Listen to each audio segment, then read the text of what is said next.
ان کو تسلی دے دی۔ تسلی کے الفاظ کیا؟ ارشاد فرما دیا کما کتب علی الذین من قبلکم، جیسے کہ تم سے پہلے والوں پر بھی یہ فرض روزے عائد کر دیے گئے۔ اب جب بندہ یہ سنتا ہے نا جی کہ یہ روزے پہلی امتوں پر بھی فرض تھے اور یہ اس عبادت کی کنٹینیویشن ہے، تو دل کو تسلی ہو جاتی ہے کہ ناراض ہو کر یہ حکم نہیں دیا، بلکہ کسی فائدے کے سبب سے یہ حکم دیا ہے۔ تو اب دیکھیے حسن کلام کے ساتھ ہی تسلی کی بھی بات کر دی۔ ایک تو براہ راست محبت کا خطاب فرمایا یا ایھا الذین آمنوا، اور پھر کتب علیکم الصیام کے الفاظ سے حکم سنا دیا، مگر ساتھ ہی تسلی بھی دے دی کہ یہ تم سے پہلے والوں پر بھی فرض تھے، ہم نے تم پر بھی فرض کر دیے گئے۔ تو گویا یہ اللہ تعالیٰ کی عبادت ہے جو انسانیت پہلے سے کرتی چلی آ رہی ہے۔ پہلے یہ عبادت اتنی کامل نہیں ہوتی تھی، اس امت کو کامل عبادت ملی۔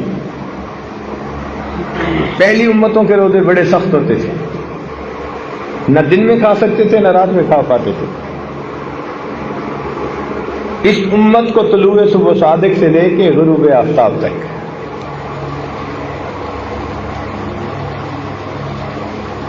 حضرت داؤد علیہ السلام سال کے 6 مہینے روزہ رہتے تھے، ایک دن روزہ ایک دن افطار، ایک دن روزہ ایک دن افطار۔ ہمارے اوپر اگر یہ ہو جاتا تو ہمارے لیے تو مشکل بن جاتی۔ اس کو صوم داؤدی کہتے ہیں۔ عیسائیوں پر 2 مہینے کے روزے،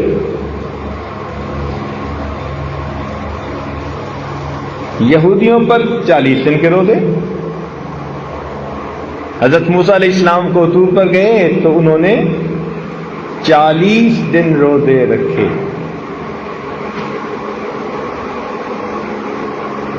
اس امت کو 30 روزے، اور مزے کی بات کہ ان 30 روزوں کے بعد جو شوال کے 6 روزے ہیں وہ نفل سنت بنا دیے، تو 36 ہو گئے۔ اور فرمایا من جاء بالحسنۃ فلہ عشر امثالھا، جو ایک نیکی لائے گا تو 10 گنا اجر ملے گا۔ تو 36 روزے رکھے تو 10 سے ضرب دو تو کتنے بن گئے؟ 360۔ گویا ان روزوں کے ذریعے اللہ نے امت محمدیہ کے مومنوں کو پورا سال روزہ دار رہنے کا ثواب عطا فرمایا۔ اس کو کہتے ہیں کہ محنت تھوڑی اجر زیادہ۔ چنانچہ حدیث پاک میں آتا ہے کہ اللہ تعالیٰ نے قوم یہود سے فرمایا کہ تمہاری مثال ان لوگوں کی ہے جو فجر سے لے کے ظہر تک محنت مزدوری کریں اور ان کو اس کی مزدوری مل جائے، فرض کرو ایک کی رات ان کو اجر مل جائے۔ پھر قوم نصارہ کے بارے میں فرمایا کہ ان کی مثال ایسی کہ ظہر سے لے کے عصر تک محنت کریں، یہ تھوڑا وقت ہوتا ہے، اور ان کو بھی ایک کی رات ثواب مل جائے۔ اور فرمایا کہ اس امت کی مثال ایسی کہ عصر سے مغرب تک کا وقت تھوڑا ہوتا ہے، اتنی محنت کرو اور اس پر تمہیں 2 کی رات ثواب مل جائے۔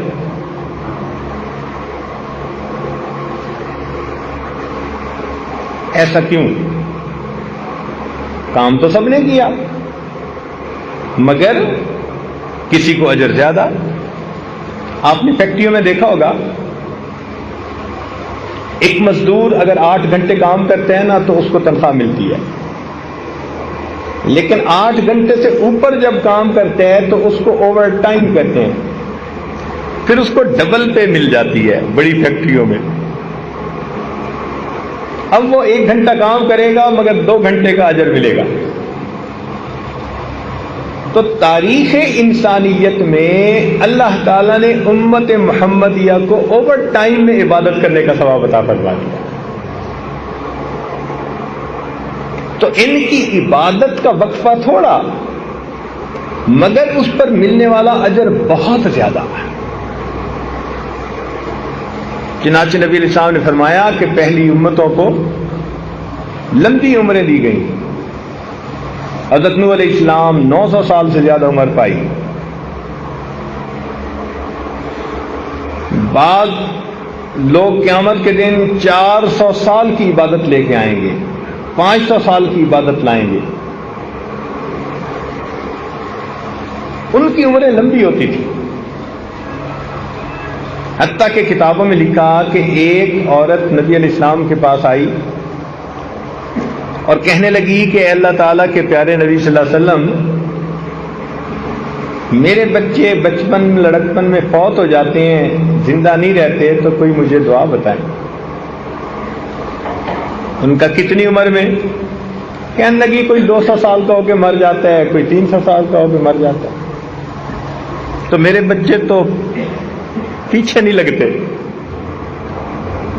تو انہوں نے کہا خدا کی بندی، ایک ایسا وقت آئے گا جبکہ انسانوں کی عمریں ہی 100 سال سے چھوڑی ہوں گی.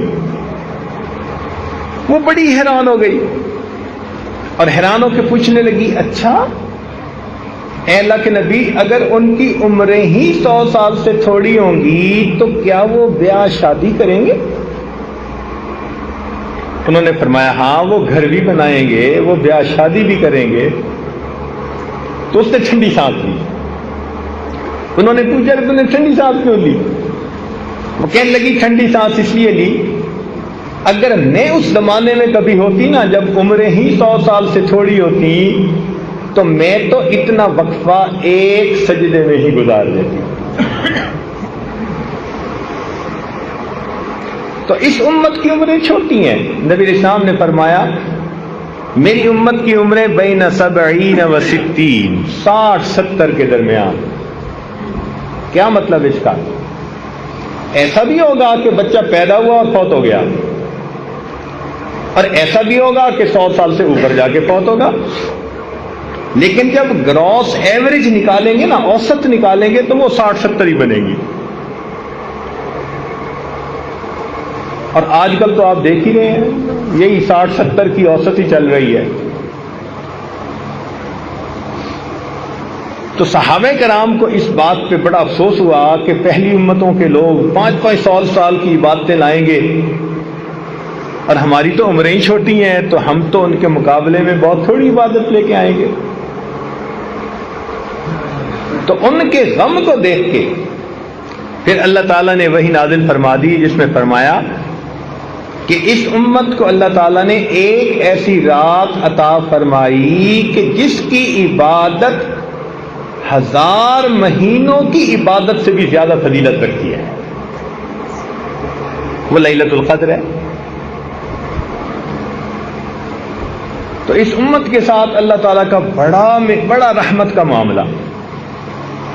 حضرت علی اللہ عنہ فرمایا کرتے تھے کہ اگر اللہ تعالیٰ اس امت کو عذاب دینا چاہتے نا، دیکھیں نا دفتروں میں جو عملہ کام کرنے والا ہوتا ہے نا، وہ افسر کے موڈ سے اندازہ لگا لیتا ہے بھئی یہ کام کرنے کے موڈ میں ہے یا نہیں. ان کو پتہ چل جاتا ہے کہ افسر نے تیرا کام کر دینا ہے اور افسر نے تیرا کام کوئی نہیں کرنا. وہ اس کے انداز سے، طور طریقے سے پتہ چل جاتا ہے کہ اس نے کرنا کیا ہے. تو اسی طرح اللہ رب العزت کا معاملہ کہ مومن کو پتہ چل جائے کہ اللہ تعالیٰ کا معاملہ اس امت کے بارے میں کیا ہے.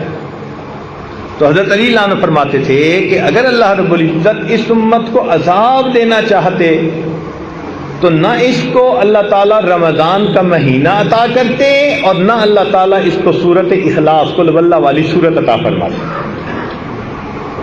فرماتے تھے یہ دو ایسی نعمتیں ہیں کہ ان کو دیکھ کے پتہ چلتا ہے اللہ تعالیٰ اس امت کو عذاب نہیں دینا چاہتے.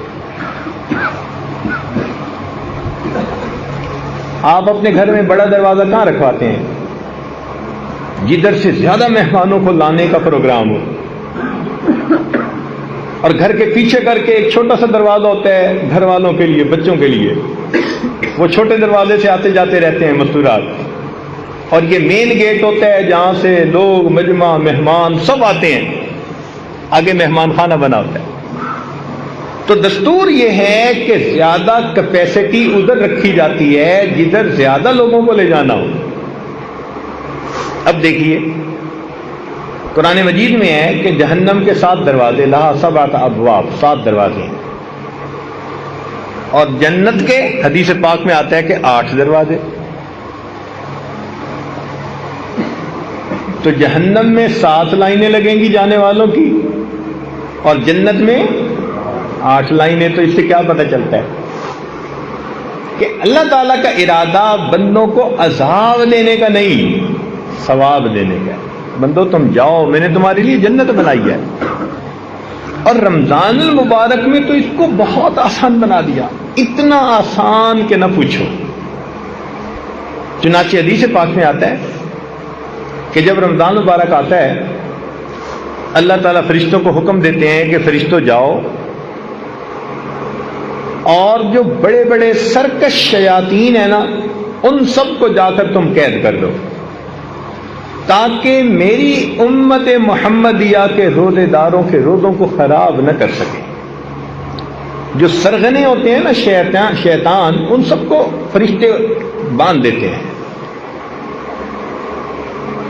اس کا مطلب ہے کہ اگر رمضان میں بھی ہم نہیں سدھرتے تو پھر ہمارے لیے شتونگڑے ہی کافی ہیں۔ وہ جو چھوٹے چھوٹے پھر رہے ہوتے ہیں نا، کچھ شیطان کی شکل میں، کچھ انسانوں کی شکل میں، ہمیں انہوں نے، وہ کہتے ہیں کہ شیطان کو کسی نے فارغ بیٹھے دیکھا، اس نے پوچھا، او بدبخت تو پکا دشمن، تو فارغ کیسا؟ کہنے لگا اب انسانوں میں سے میرے نمائندے بہت سارے ہو گئے، اب مجھے ضرورت نہیں رہی تھی۔ تو واقعی بگڑا ہوا نفس جو ہوتا ہے نا، وہ شیطان سے بھی زیادہ برا۔ تو دیکھیے کہ اس امت کو اللہ رب العزت نے الحمدللہ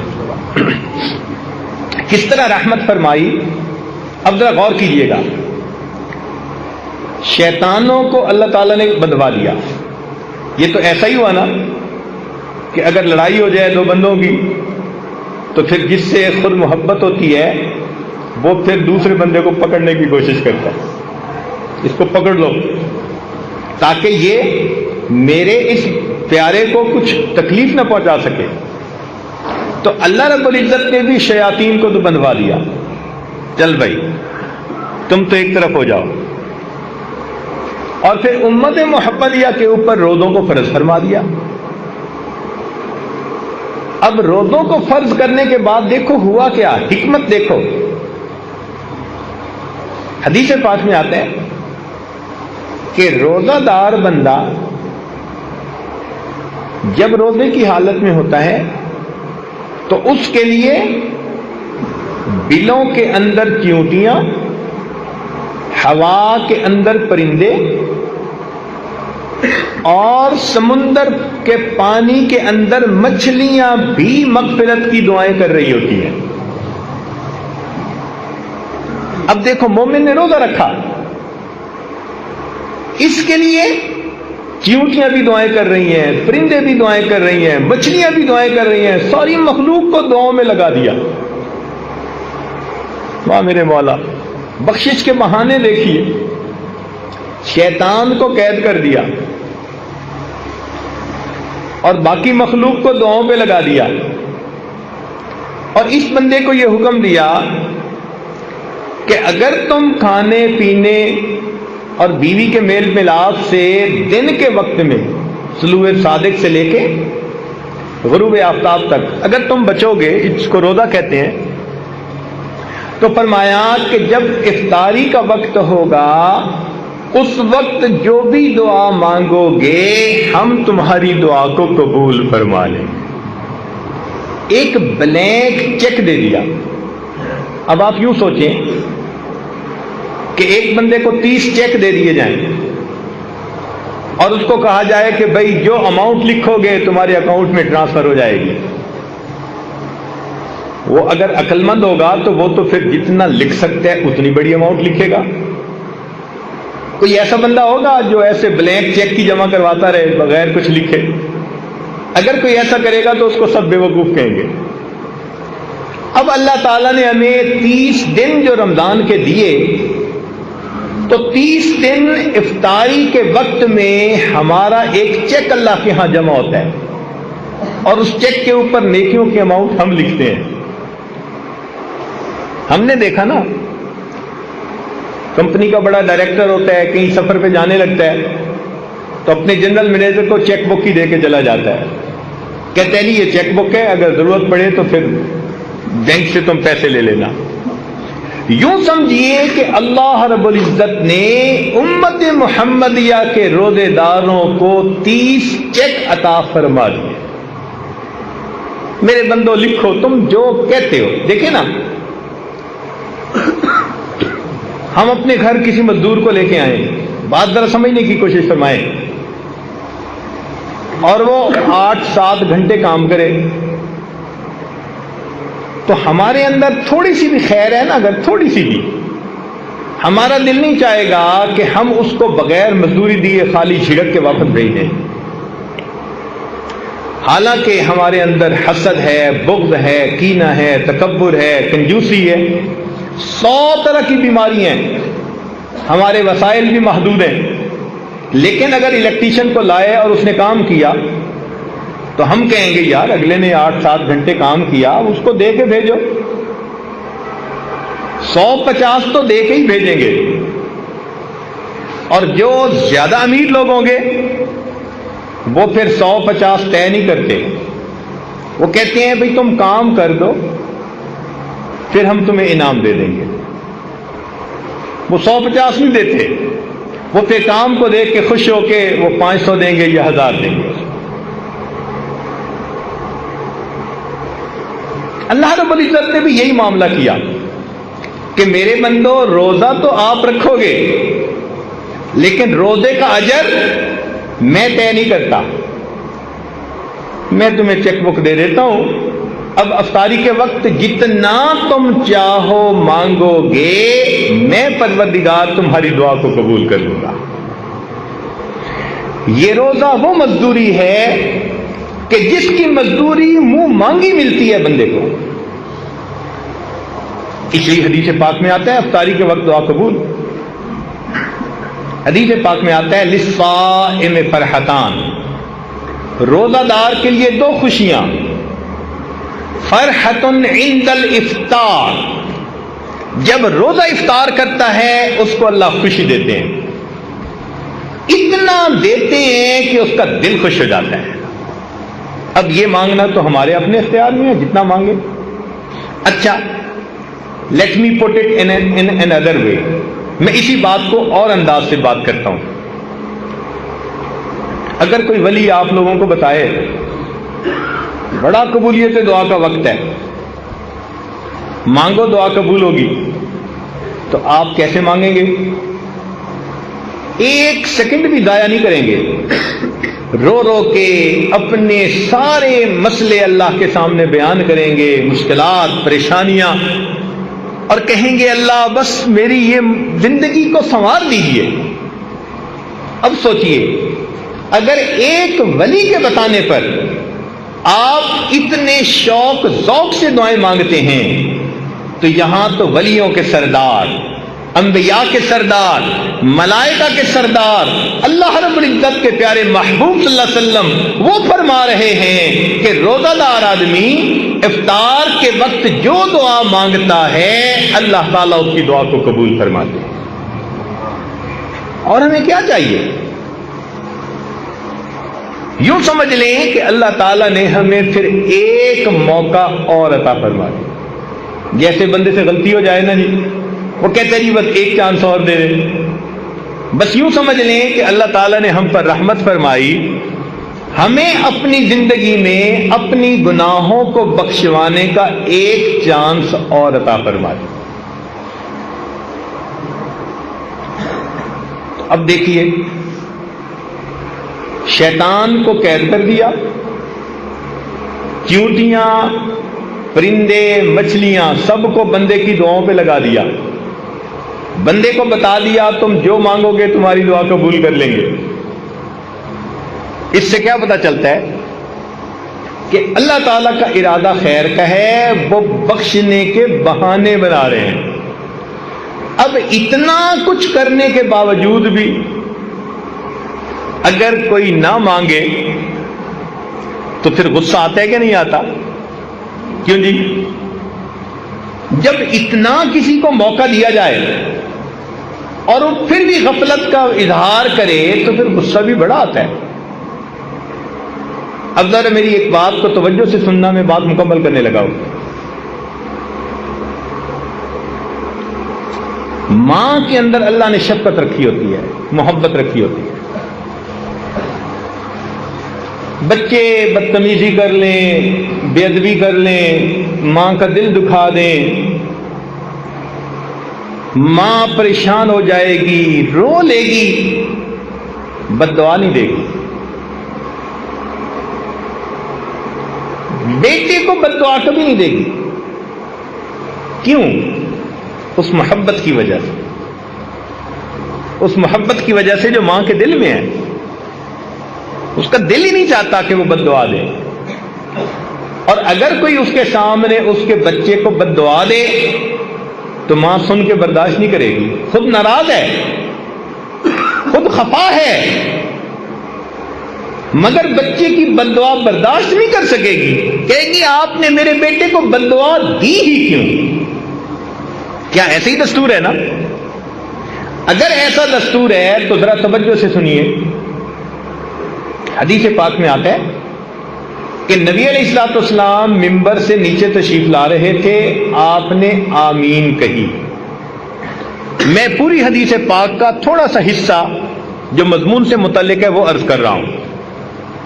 صحابہ کرام نے پوچھا، اے اللہ کے نبی آج آپ نے یہ کیا فرمایا؟ تو فرمایا جب میں نے قدم رکھا تو جبرائیل امین میرے پاس آئے اور انہوں نے بد دعا دی، باعودہ، برباد ہو جائے وہ شخص جس نے رمضان کا مہینہ پایا اور اپنی بخشش نہ کروائی۔ اب یہ بد دعا کس نے دی؟ جبریل علیہ السلام نے۔ اور یہ بھی ذہن میں رکھیں کہ فرشتے کوئی کام خود نہیں کرتے۔ قرآن مجید میں ہے لا یعصون اللہ ما امرہم ویفعلون ما یؤمرون، کوئی کام خود نہیں کرتے، وہی کرتے ہیں جو پروردگار کا حکم ہوتا ہے۔ اس کا مطلب ہے کہ جبریل علیہ السلام آئے نہیں، بھیجے گئے تھے اللہ تعالی کی طرف سے۔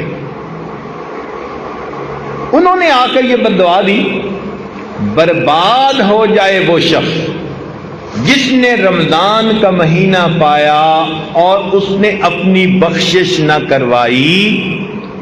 اب اس بد دعا کو سن کے نبی علیہ السلام کو امت کے اوپر کتنی شفقت تھی، رات کو سجدے میں اتنا روتے تھے، غار میں روتے تھے، دعائیں مانگتے تھے، اتنی امت کے اوپر شفقت تھی، رحمت تھی۔ تو اگر آپ بد دعا سنتے تو آپ تو سن کے تو فوراً کہتے کہ جبرائیل بد دعا میری امت کے لیے کیوں کر رہے ہو، مگر نہیں۔ حدیث پاک میں آتا ہے کہ جبرائیل علیہ السلام نے بد دعا دی اور نبی علیہ السلام نے فرمایا آمین۔ اب ذرا سمجھیے گا کہ اتنا تو رمضان میں غافل بندہ غفلت کا ارتکاب کرتا ہے کہ اللہ تعالیٰ نے بخشش کی انتہا کر دی۔ میرے بندے، میں شیطانوں کو بدوا رہا ہوں، میں تمہارے لیے پرندوں کو، مچھلیوں کو دعاؤں پہ لگا رہا ہوں، اور میں تمہیں اختیار دے رہا ہوں، جو روزہ رکھ کے مانگو گے میں تمہیں دوں گا۔ پھر بھی اگر تم میری طرف متوجہ نہیں ہوتے تو اس کا مطلب ہے تم بدبخت ہو، پرلے درجے کے، پھر پھر تمہاری بدبختی میں کوئی شک نہیں۔ اب جبرائیل علیہ السلام نے آ کے کہہ دیا برباد ہو جائے وہ شخص جس نے رمضان کا مہینہ پایا اور اپنی مغفرت نہ کروائی، اور اللہ کے محبوب صلی اللہ علیہ وسلم نے آمین کہہ کر اس پر سٹیمپ کر دی، مہر لگا دی۔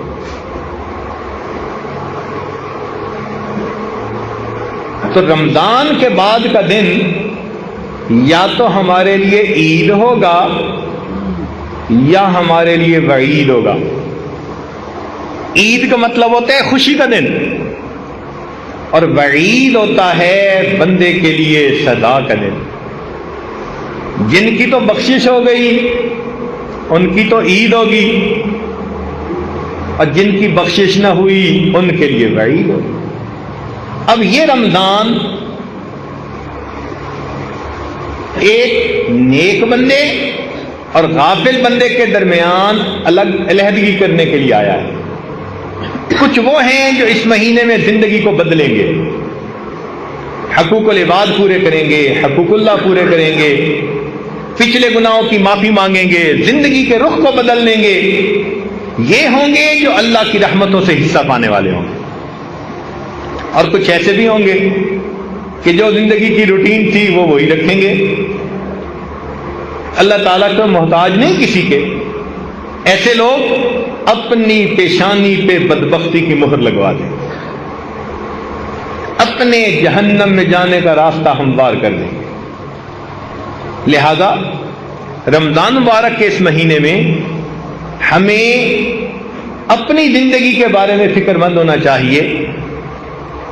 اللہ رب العزت جب کام کرنے پہ آمادہ ہیں، بخشش پہ آمادہ ہیں، تو ہمیں اپنی بخشش کروانی چاہیے، اہتمام سے روزہ رکھیں اور اس کے آداب اور شرائط کو پورا کرنے کی کوشش کریں، عبادت کریں اور اپنے اللہ سے خوب مانگیں۔ یہ مانگنے کا مہینہ، بخشش کا مہینہ، اللہ تعالیٰ کی طرف سے عطا کا مہینہ ہے۔ آپ نے دیکھا ہوگا کہ دنیا میں سیل لگ جاتی ہے، جوتوں کی سیل، کپڑے کی سیل، فلاں چیز کی سیل، کوئی اس کا نام رکھتا ہے لوٹ سیل، کوئی نام رکھتا ہے میگا سیل۔ یہ سیل کیا بلا ہے بھائی؟ کہ جب مال نکالنا ہو نا، کہ جی ہم اپنا مال نکالنا چاہتے ہیں پچھلے سیزن کا، سیل لگا دی، بڑی قیمتی چیزیں تھوڑی سی قیمت پہ نکال دیتے، کہتے اٹھا کے لے جاؤ لے جاؤ۔ قرآن و حدیث کا مطالعہ کیا جائے تو محترم جماعت یوں محسوس ہوتا ہے اللہ رب العزت رمضان المبارک میں جنت کی سیل لگا دیتے ہیں۔ میرے بندو، تم میں سے جو چاہتا ہے جہنم سے بچنا اور جنت میں الاٹمنٹ کروانا، اس کے لیے کام آسان کر آؤ ہمارے در سے پاتے جاؤ پاتے۔ اب اس وقت میں بھی ہم اگر اللہ تعالیٰ سے یہ نعمت نہ پا سکیں تو یہ تو ہماری اپنی کم قسمتی ہوگی۔ اس لیے وقت کی اہمیت کا اندازہ لگائیے۔ کتنے لوگ تھے جو پچھلے رمضان میں زندہ تھے، آج وہ یہاں موجود نہیں، اور کتنے جو اس رمضان میں ہوں گے آئندہ رمضان میں نہیں ہوں گے۔ کیا پتہ ہماری زندگی کا آخری رمضان ہو۔ اس میں ڈٹ کے محنت کر لیجئے، اپنے رب کو منا لیجئے، اپنے گناہوں کو بخشوا لیجئے۔ دفتروں میں ہم نے دیکھا کہ جب افسر اچھے موڈ میں ہوتے ہیں نا تو پھر کلرک بادشاہ ایک فائل نکلوانے کے بجائے 10 فائلیں نکلوا لیتے ہیں، کہتے ہیں جی آج افسر ذرا خوش نظر آتا ہے۔ تو مالک الملک رمضان المبارک میں اس مہینے میں اپنے بندوں سے خوش ہوتے ہیں، روزہ دار بندوں سے بہت خوش ہوتے ہیں۔ اپنی زندگی کے مسائل اپنے رب کے سامنے پیش کر لیجئے، اپنے رب سے اچھے فیصلے کروا لیجئے۔ ہمیں اللہ نے ایک موقع اور عطا فرما دیا، اس وقت کو ضائع نہ کیجیے، کبھی بھی اس کو ضائع نہ کیجیے۔ اس کو وہی ضائع کرے گا الا محروم۔ حدیث پاک میں آتا ہے جو یقیناً محروم ہوگا نا رمضان کی برکتوں سے، وہی محروم رہے۔ حدیث پاک میں آتا ہے کہ تم اگر کسی کو پانی کا گھونٹ پلا دو گے نا روزے دار کو افطاری کے وقت، یا لسی کا گھونٹ پلا دو گے، تو اس کے بقدر اجر اللہ تمہیں بھی عطا فرما دیں گے۔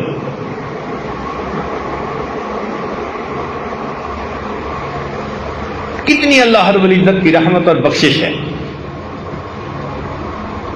یہ دھلنے کا مہینہ، ایک ایک لمحے میں وہ برکتیں اللہ تعالیٰ کی طرف سے اترتی ہیں۔ اگر کوئی دل کو قبول کرنے والا بنائے تو ایک ایک لمحے میں وہ اللہ کا ولی بن سکتا ہے۔ رمضان کا ایک لمحہ بندے کو ولی بنا دینے کے لیے کافی ہے۔ اللہ کی طرف رجوع کر لیجئے۔ کئی دفعہ ہم نے ہی لاک لگائے ہوتے ہیں نا دروازے کو۔ ہم نے ایک ملک میں دیکھا، افریقہ کا ملک تھا، وہاں مکان کے 3 4 تالے لگے ہوتے تھے، ایک تالا پھر دوسرا پھر تیسرا۔ تو ان سے پوچھا، وہ کہنے لگے جی کہ ہمارے ہاں یہ جو کالے لوگ ہیں یہ بہت ہی منمرضی کرنے والے لوگ ہیں، تو کئی مرتبہ یہ گھر میں گھس آتے ہیں چوری ڈاکے کے لیے، تو پھر ہم نے کئی تالے لگائے ہوتے ہیں۔ مجھے بھی ایسے ہی لگتا ہے کہ ہم نے بھی اللہ تعالیٰ کی جو رحمت کا دروازہ ہے نا اس کو گناہوں کے تالے لگائے، یہ کھل نہ سکے۔ جھوٹ کا تالا لگا ہوا ہے، لوگوں کے دل دکھانے کا تالا لگا ہوا ہے، بد کرداری کا تالا لگا ہوا ہے۔ حدیث پاک میں آتا ہے کہ چند بندوں کی اللہ تعالیٰ لیلۃ القدر میں بھی مغفرت نہیں کرتے، لیلۃ القدر میں بھی ان کی مغفرت نہیں ہوتی۔ ان میں سے فرمایا ایک جو دل میں دوسروں کے خلاف بغض رکھنے والا ہو، کینہ رکھنے والا۔ اب اگر آپ سوچیں، آج سینے کینے سے بھرے پڑے، بھائی کے بارے میں کینہ کیا مطلب؟ پنجابی میں کہتے ہیں وٹ رکھنا، بہن کے بارے میں کینہ، بیوی کے بارے میں کینہ، ماں باپ کا کینہ، ہمسائے کا کینہ۔ کتنے لوگ ہیں جن کا کینہ ہمارے سینے میں موجود ہے، کیسے مغفرت ہوگی ہماری؟ اسی طرح شرابی، حدیث پاک میں آتا ہے کہ جس نے شراب سے توبہ نہ کی ہو لیلۃ القدر میں بھی اس بندے کی مغفرت نہیں کی جاتی۔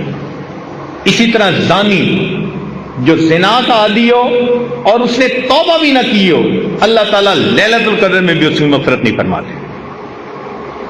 تو ہم ان کبیرہ گناہوں کے جو تالے لگائے ہوئے ہیں نا ان کو کھولیں تاکہ اللہ تعالیٰ کی رحمت آئے اور ہمارے دلوں کو دھو جائے۔ رب کریم ہمارے روزوں کو قبول فرمائے اور ہماری بخشش فرما کر رب کریم ہم پر احسان فرمائے۔ وآخر دعوانا ان الحمد للہ رب العالمین۔